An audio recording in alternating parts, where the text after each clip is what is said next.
तो चलिए शुरू करते हैं केंद्रीय प्रवृत्ति के माप। ये देखिए मैंने आपके लिए कुछ नोट्स तैयार कर रखे हैं। सो मैं आपको बताऊंगा कि जो केंद्रीय प्रवृत्ति के माप के जो क्वेश्चंस हैं जिसके अंदर मध्यमान है, मध्यांक है, बहुलांक है, उसको आप फास्टली कैसे निकालोगे। ज़्यादा टफ नहीं है, तो ध्यान से देखिए। तो देखिए इसके अंदर पहला पॉइंट ये है कि केंद्रीय प्रवृत्ति के माप यानी कि central tendency, measurements of central tendency. इसके 3 माप होते हैं। पहला होता है मध्यमान जिसको आप अंग्रेजी में मीन बोलते हैं, दूसरा होता है मध्यांक जिसको आप मीडियन बोलते हैं, और तीसरा होता है बहुलांक जिसको आप मोड बोलते हैं। तो मध्यमान, मध्यांक और बहुलांक, मीन, मीडियन, मोड। तो सबसे पहले हम ना मध्यांक की गणना करेंगे यानी कि मीन। केंद्रीय प्रवृत्ति का पहला माप होता है ये मीन, ये वाला मीन मध्यमान। और मध्यमान गणित की भाषा के अंदर इसको औसत बोलते हैं और मनोविज्ञान में स्टैटिक्स की भाषा के अंदर इसको मध्यमान बोलते हैं। वो एक ही बात है, यानी कि एवरेज, औसत यानी कि एवरेज। अब मध्यमान को निकालने के लिए भी 2 प्रकार के मेथड्स का प्रयोग किया जाता है, जिसके अंदर पहला मेथड होता है दीर्घ विधि, जिसको अंग्रेजी में बोलते हैं अपने लॉन्ग मेथड।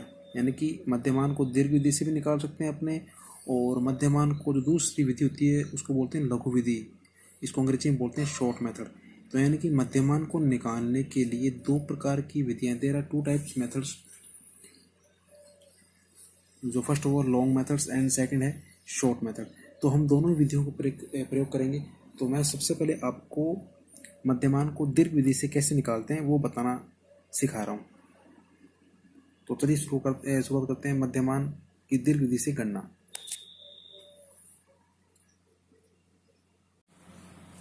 तो जब मध्यमान का सवाल आएगा तो आपको कुछ ऐसे प्राप्तांक दिए होंगे, और एक होता है इसकी आवर्ती। तो मैं यहाँ एक बार लिख देता हूँ ना, प्राप्तांक 45 से 49, 40 से 44, 35 से 39,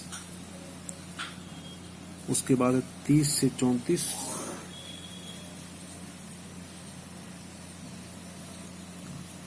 25 से 29, 20 से 24, 15 से 19, 10 से 14, 5 से 9 एंड 0 से 4। ये प्राप्तांक है। आपको ऐसे ऐसे सीरियल वाइज लगा लेना है इसको आंसर शीट के अंदर। उसके बाद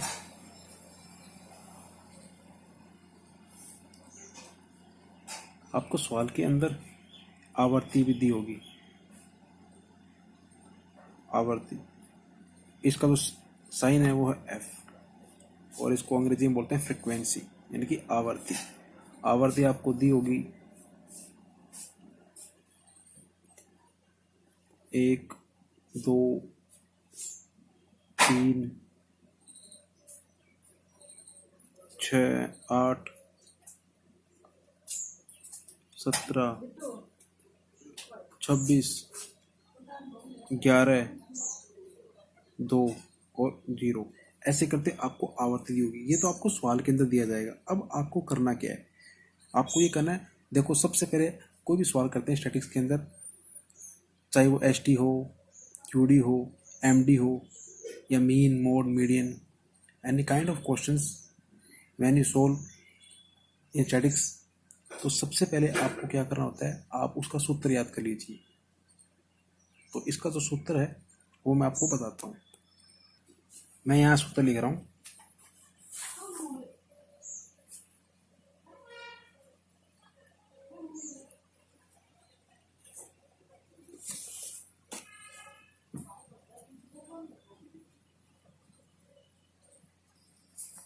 तो मैं लिख रहा हूँ मध्यमान में दीर्घ विधि का सूत्र या फॉर्मूला। इसका सूत्र होता है, इसका जो साइन है वो तो एम बराबर सिग्मा एफ एक्स बटे में एन। बस ये इतना ही सूत्र है, इसका छोटा सूत्र है। एम यानी कि मध्यमान, सिग्मा एफ एक्स बटे में एन। अब आपको ये जो सूत्र लिखा है मैंने, इसका डिस्क्रिप्शंस देना है, यानी कि आंसर शीट के अंदर सबसे पहले आपको समझना होगा कि ये क्या चीज़ है, यानी कि m बराबर मध्यमान,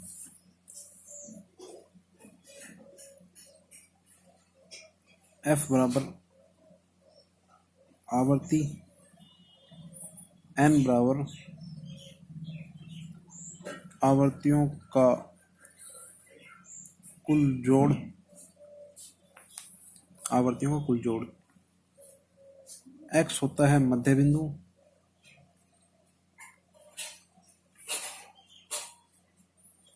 सिग्मा होता है कुल जोड़, और सिग्मा fx होता है, हाँ जी, तो इसमें सिग्मा fx होता है आवर्तियों और मध्य बिंदु के गुणनफल का योग, यानी कि जो आवर्ती है और मध्य बिंदु है उसका जब गुणा करेंगे तो उसका जो टोटल आएगा, सम आएगा, वो सिग्मा fx आपका कहलाएगा। अब आपको सूत्र पे आना डायरेक्ट, आपको कुछ भी नहीं करना। सूत्र है सिग्मा fx बटे में। अब आप सूत्र के अंदर देखो आपको क्या क्या चीज़ दे रखी है और क्या क्या चीज़ें आपको आवश्यकता यानी कि नीड्स है। तो सिग्मा fx, सबसे पहले आप सवाल के ऊपर आ जाओ। सवाल के अंदर हमें जो दे रखा है वो ये देखो, ये दे रखा है प्राप्तांक वर्गांतर, यानी कि CI दे रखी है, इसको बोलते हैं CI, क्लास इंटरप्रिटेशन बोलते हैं इसको अंग्रेजी में, CI। आवर्ती दे रखी है और इसका जो जोड़ करेंगे तो हमारा ये n आ जाएगा, ये इसका n आ जाएगा। तो जो हमारा सूत्र है वो ये है m बराबर सिग्मा fx बटे में n। तो सूत्र के अकॉर्डिंग हमारे पास f तो है, ये रही f, और n भी है, ये रहा इसका n होता है, यानी कि जब आप फ्रीक्वेंसी का टोटल जोड़ कर दोगे तो n आ जाएगा। n यानी कि आवर्तियों का कुल संख्या या आवर्तियों कुल योग, n यानी कि हमारे पास आ गया 76, यानी कि 76। कुछ भी नहीं करना, अभी वर्गांतर दे रखा था, फ्रीक्वेंसी दे रखी थी, हमने फ्रीक्वेंसी जोड़ा है और n आ गया, अभी हमने इतना ही काम किया। अब हमें जो बेसिक रिक्वायरमेंट है वो हमारी है x, हमें बड़ा x चाहिए। तो x निकालने के लिए अब हम सूत्र पे सीधे आते हैं, यानी कि हमें सिग्मा fx बटे में n। तो हमारे पास x नहीं है, जब x होगा तभी fx का गुणा होएगा, और जब fx का गुणा होगा तो सिग्मा fx आ जाएगा। तो बस हमें एक ही चीज़ की आवश्यकता है, नीड, यानी कि x। तो अब हम इसमें x निकालेंगे, आपको और कुछ भी नहीं करना, आपको x निकालना है। x का अर्थ होता है मध्य बिंदु, बिंदु x कैसे निकालते हैं? x ये मैंने निकाल के रख दिया है, मैं आपको बता देता हूँ। x निकालने का सबसे शॉर्ट तरीका है, जो प्राप्तांक होते हैं यानी कि जो CI है, जैसे 45 और 49, इन दोनों के बीच का जो मध्य बिंदु है वो x कहलाता है। बीच का मध्य बिंदु का अर्थ ये है कि 45 और 49 में कितने का अंतर है? 4 का अंतर है, ठीक है। इसमें अंतर है वो है 4 का, आप इसको 2 से भाग कर दो तो आ गया 2। तो इन दोनों में 4 का अंतर है ना, 45 और 49 में 4 का अंतर है। तो 4 बटे में 2 करना है, क्योंकि 2 संख्या है ये। तो जब इसको 2 करोगे तो 2 उत्तर आएगा। तो या तो 45 में 2 जोड़ दो या 49 में 2 घटा दो। तो 45 में 2 जोड़ते हैं तो आ जाता है 47। ये होता है मध्य बिंदु। या एक तरीका और है, 45 और 49 का जब जोड़ करोगे और आप 2 करोगे तो उत्तर 47 आएगा। उसके बाद 44, 40 से 44, उसका मध्य बिंदु 42। एक तरीका और इसका निकालने का, इन सब का अंतर कितने का है? 5, 10, 15, 20, 25, 30, 35, 40। इसका जो अंतर है वो चल रहा है, सब 5 का अंतर चल रहा है। तो ये जो मध्य बिंदु आपने निकाल लिया 47, इसमें सब में 5 5 घटा दो। 47 में 5 के 42, 37, 32, 27, 22, 17, 12, 7, 2 करके आपका मध्य बिंदु निकल जाएगा। आपको बारी बारी ऐसे घटाने की जरूरत नहीं पड़ेगी। क्यों? ये मध्य बिंदु निकल गया आपका, समझ गए। अब उसके बाद हमारा जो नेक्स्ट स्टेप है कि सिग्मा fx बटे में n। अब हमारे पास x भी है, मध्य बिंदु है और आवर्ती भी है। अब हमें नेक्स्ट स्टेप क्या करना है? fx, ये जो रिक्वायरमेंट है, तो हमें fx का गुणा चाहिए। तो हम करेंगे fx, यानी कि fx का अर्थ है fx का गुणा। तो इसका और इसका गुणा करेंगे तो 47 एकम 47 ऐसे करेंगे, ठीक है। उसके बाद है 42 करेंगे। 42 का जब 2 से गुणा करेंगे तो 42 दूनी 84। ऐसे करते करते आपको सभी के गुणा करने हैं। ये देखो मैंने बिल्कुल फास्ट कर दिए हैं, इनका मैंने गुणा किया। 47 एकम 47, 42 दूनी 84, 37 111। ऐसे करते करते मैंने सभी का ऐसे, यानी कि f का x में गुणा कर दिया तो fx आ गया। इतना करने के बाद जब आप ये टोटल करोगे यहाँ पे, तो जब इसका टोटल करोगे, ये किसका गुणा है, ये दो संख्याओं का गुणा है, इनका योग करेंगे तो वो सिग्मा एफ एक्स बट्टे में सिग्मा एफ एक्स बराबर में 1612 ये आपका उत्तर आ जाएगा। हमारे पास सिग्मा एफ एक्स कितना आ गया, 1612 आ गया। तो हमारा जो सूत्र है वो उसमें आ जाए। तो हमारे पास है सिग्मा एफ एक्स, यहाँ मैं करता हूँ, तो सिग्मा एफ एक्स बट्टे में एन ये सूत्र है मध्यमान का। तो सिग्मा एफ एक्स हमारे पास है 1612 और एन हमारे पास है 76, ये रहा 76। तो एन की वैल्यू यहाँ हमने रख दी 76। जब इसको हम काटेंगे, इसका जो क्रॉस करेंगे, तो जो हमारा जो आंसर आएगा वो आ जाएगा 21.21। जब इसको हम करेंगे, इसको काट पीट करेंगे तो हमारा 21.21 ये हमारा मध्यमान आ जाएगा। तो इस प्रकार से ये सवाल हमारा हल हो जाएगा।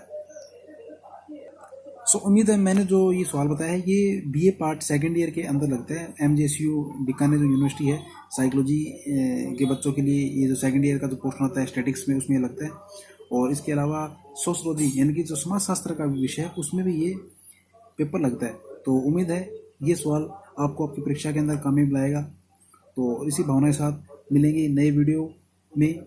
लेकिन हाँ, जाने से पहले जिन्होंने अभी तक चैनल को सब्सक्राइब नहीं किया है वो चैनल को सब्सक्राइब कर लें, क्योंकि मेरी आने वाली जितनी वीडियो हैं स्टैटिक्स से संबंधित वो आपको आपके मोबाइल के डिस्प्ले पर मिल जाएंगी। Okay, bye bye, thank you, have a good day, जय माता दी।